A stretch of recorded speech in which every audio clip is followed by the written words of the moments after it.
Hey guys, welcome back. I'm Macon Campbell and this is maconSTUFF.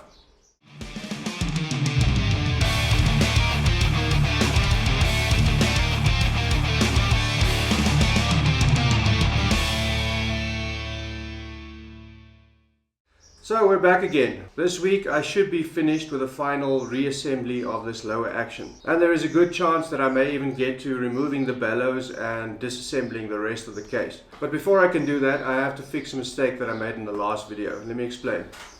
So in the last video I put all of these pallets back in place, but after doing that and editing the video and uploading it, I went back and I watched some of the previous videos and I realized that I'd forgotten something. You see, underneath the rear part of these pallets is supposed to be a piece of felt, and the reason for that, I'm guessing, is that when you activate the pallet, the rear part of the pallet, I'm guessing, is going to dig into the wood. So that must be the reason why there was a piece of felt in there. Now I totally forgot about that and I never put that back. So what I'm going to have to do before I can do anything else is take these pallets out and reinsert that piece of felt. I'm going to see if I can do that without having to remove all the springs. So I'm just going to take each spring, move it slightly off to the side, remove the pallet, just stack them down at the back here.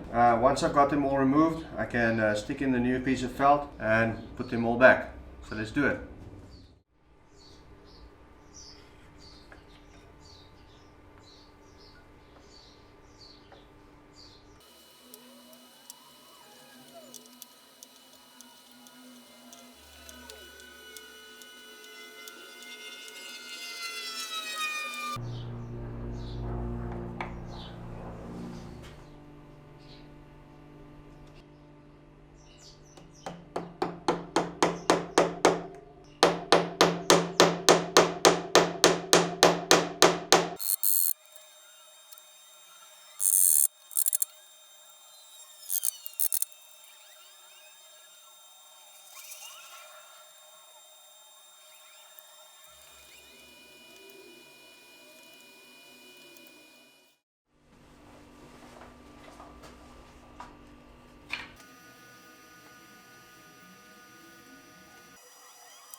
Okay, so as you can see by this mess of materials lying here, I've been trying to find a bushing that works well for these couplers. Now from what I've been told is that you do not want these couplers to be stiff. You want them to be able to move freely, so lifting them up they need to be able to fall down by gravity alone. Because you don't want them to stay up when the couplers are deactivated, because as far as I can understand that causes problems. Now I've tried different types of felt here, I've tried other kinds of material I had lying around. This is just a cloth, but it's quite a bit thinner than that felt. I thought that might work. I was almost contemplating putting them back in without any bushings because I was running out of ideas and I didn't have other materials. But then I found this old t-shirt lying here in the workshop and I decided to sacrifice that, which is what I've got cut over here, and that seems to be working a lot better. So what I'm doing is I'm cutting them, and then I'm taking my tweezers, folding it up somewhat. I'm taking the bracket and sticking it inside there. It's a bit finicky to get it in there nicely. There we go. Once I have it placed in there as nicely as I possibly can, I'll just stick it over the coupler and it's ready to be inserted. So let's get working on the rest of them.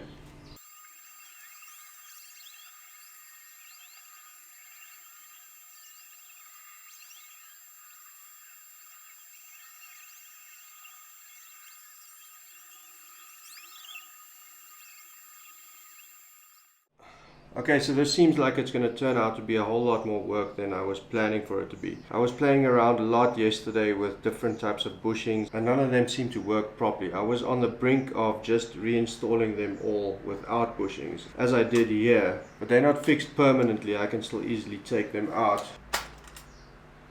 So before I fixed them in place, I sought out the help of my friend Derek Conley on the Reed Organ Tech, and he gave me a couple of pointers that were very helpful. What I'm basically going to have to do is rework all of these clips. As you can see over here, this is one that I tested out this morning.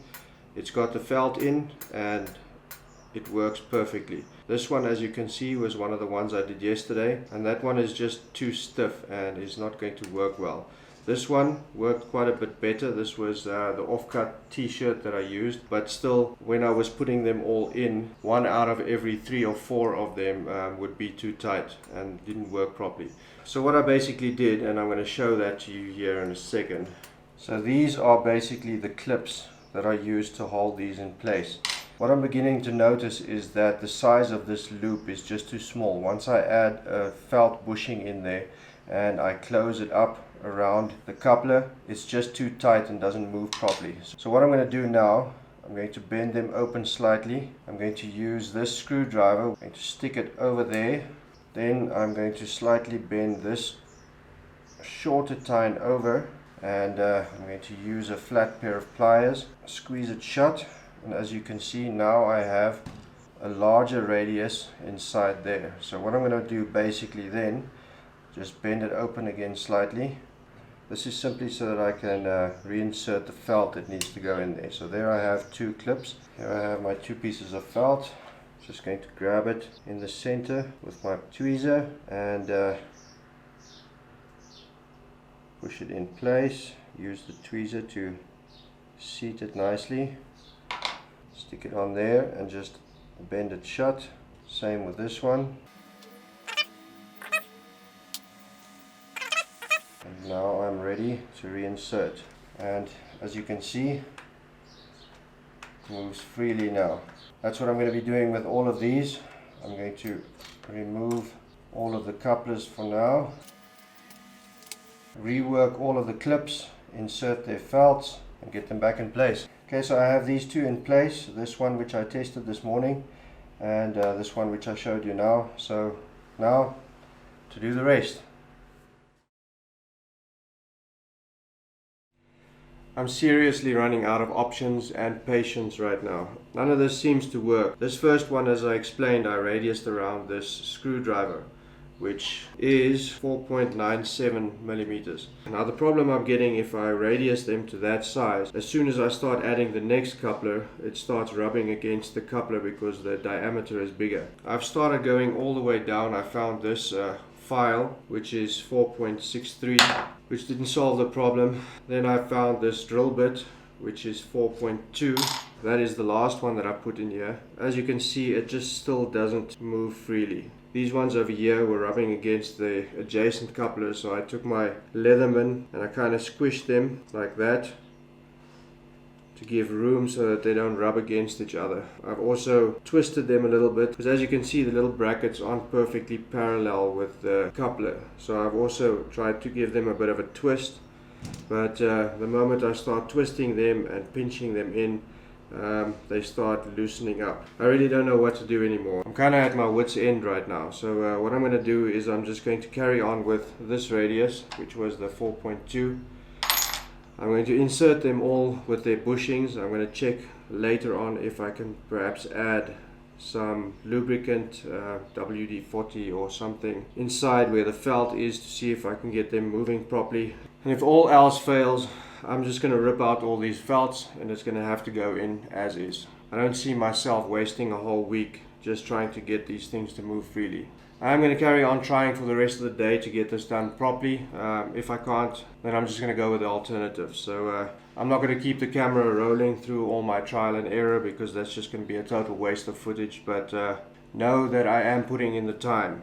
So the next clip you see will either show me triumphant or defeated. So cue that now.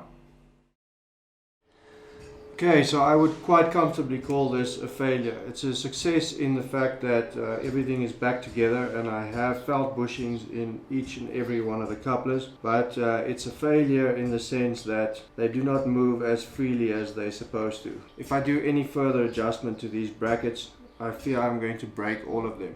In fact, I've already broken 2 of them. These 2 brackets on the last coupler of the base side are running on 2 pins that I had to make myself. I ended up making them out of this hacksaw blade, which was great fun because this is really tough steel, not easy to bend. I had to grind it down as thin as I possibly could to get them to bend. It was not easy, and I definitely do not want to have to remake all of these brackets. For now, I'm just going to put this aside. I'm going to carry on with assembly of the rest of the lower action, which includes this part, and when the time comes to put everything back together and test everything, if this proves to be too much of a problem, I'm just going to grab my tweezers and I'm just going to pull out these felts. I know that it's not supposed to be done that way, but I'm just really out of ideas. Even without felts, I'm sure it's still going to function properly. So with all that being said, I'm going to put this aside and get started on the rest of the assembly. Okay, so before I can carry on with the rest of the assembly, I do know that these swells still need to get felt on the underside so that they can seal nicely against the reed pan. So I decided just to check the fit on them, and good thing that I did because I realized the big problem, especially with this front one. Firstly, all of the holes that were drilled in here to attach this swell happen to be some of the holes that I closed with wood filler. Now that is the least of my problems because I can still drill them out. The biggest problem is now, since I added these brass hinges, the swell doesn't fit here anymore. As you can see, they interfere. So what I'm going to have to do is mark out where these hinges are, and I'm going to have to sand or carve out a cavity so that this swell can seat nicely. First things first, let me mark out the material that I need to remove.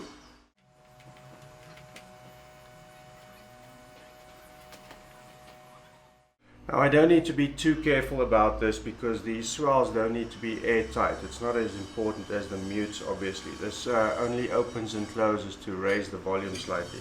So I'm just going to start to hog away some material here on the belt sander, and I'll regularly come back to fit it and see how much further I need to go.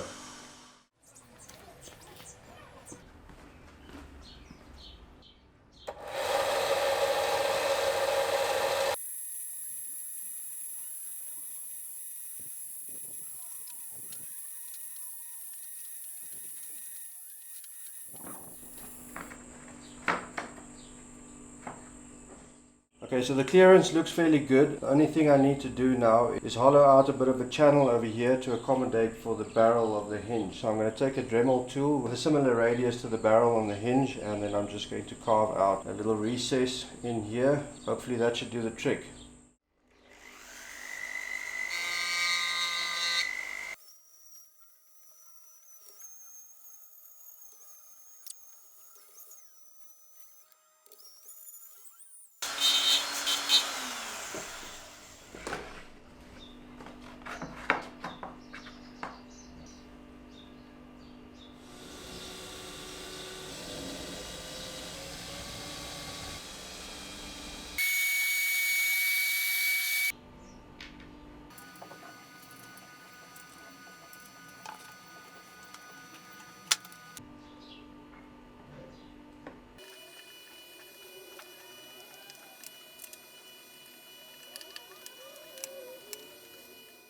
Okay, I think that turned out okay. Closes up nicely. The pockets for the hinges fit perfectly. All I need to do now is add the felt to this front edge, and the actuator dowel that was attached on here I'll put on later.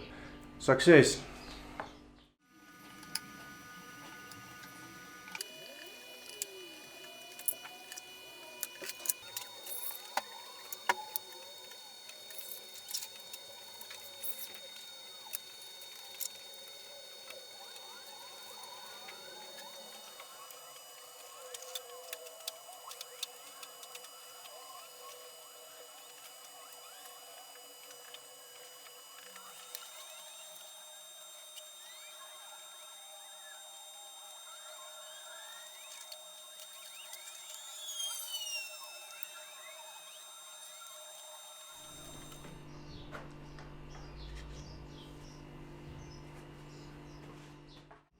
Okay, so before I can put the couplers and the keys back in place, I need to reattach these linkages. These need to be fastened underneath the key bed, and when pulled they will lift up the couplers, activating them. So let's get the keys.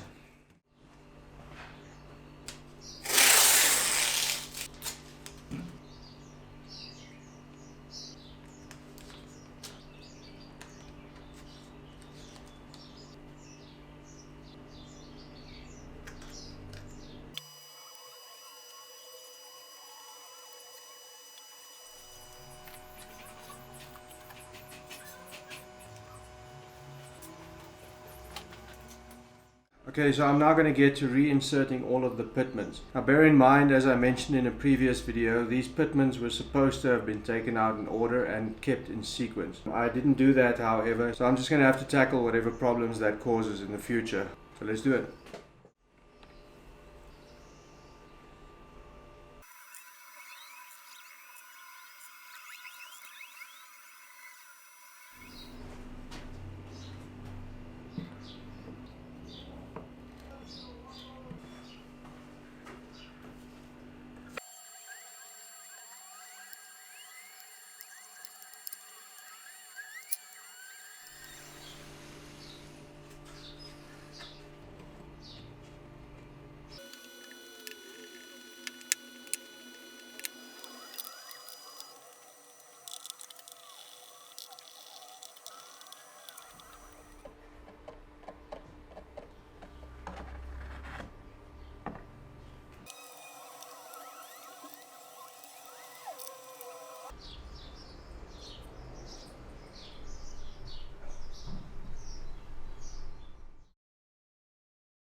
Okay, so next I have to attach the two linkages that go on the sides here, both of which are activated by the knee levers that we saw way back in the beginning. This one on this side activates both the swells. This one over here is operated by the left knee lever, which activates all the stops at the same time. Before I can put these on, I'd like to give them a bit of a rub down with some Scotch-Brite. I also have to clean these brackets which hold them in place, and perhaps add some new felt where it's needed. Thankfully that should be a quick job, so let's get started.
Okay guys, finally we have this lower action back together. I would say at least 99% of it. There are still a couple of smaller pieces that still need to go in, but I'll probably add those off camera or later.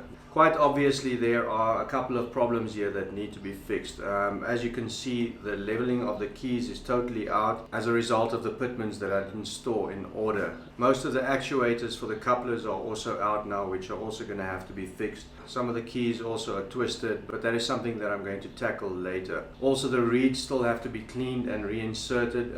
Most people would probably have done that even before they got to the mutes and final assembly. The reed cells are fairly easy to access, so I'm not worried about that. I can add that later before I start assembling the entire unit. So pretty much all that's left now is the bellows and the cabinet. So I really want to get started on that. I don't know how much work that is going to be time wise, but I really want to start digging into it so that I can get most of that done. And once I'm finished with the bellows and the cabinet, I'll probably only then come back to leveling the keys and inserting the reeds and then put the whole thing back together. So does kind of feel like we're almost in the home stretch here. I know that the bellows and the cabinet are going to be quite a challenge. I've never restored an antique piece of furniture before, so I know that there are specific ways that many people do that, but I'm probably going to break all the rules when I get to it. This is thankfully a fairly big chunk of the work done.